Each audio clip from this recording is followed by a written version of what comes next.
Huwag kayo na magandang. Ito nga, tuwid. Tapos na po, kung titingnan mo, parang wala siyang bakod, pero meron siya. So, ganito siya. Yan na lang. Oh. Yan, lumayo. Kasi itim, hindi halata. Hanggang dun. Huwag tayo ng kahoy na ibagad na ibakod. Huwag yung kahoy na ganyan. Bakit hindi pwede yan? Pangit yung ibakod. Dapat yan malalakihan. Mamamatay. Meron naman saan dito. Taas.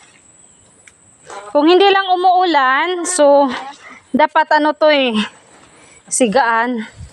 Kaso umuulan, basa yung ano, siguro tomorrow morning. Sana hindi umulan ngayon. So, ito.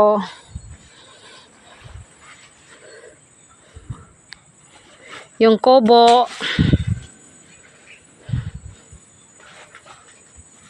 Oh.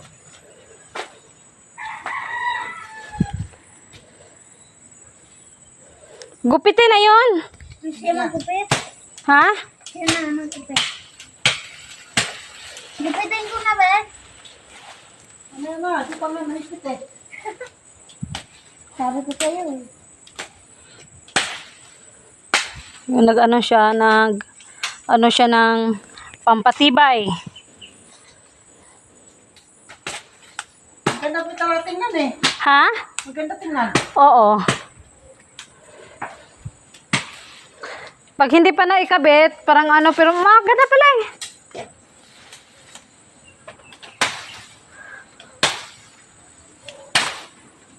At least naging mukhang ano na. Mukhang bakod. Hindi na, ano ko ba, huwag nalinis. Eh, pag ito, ibaba na to dito lahat. Itong mga, Sabi ko nga dito na lahat, no? oo. Nabubulok naman yan eh.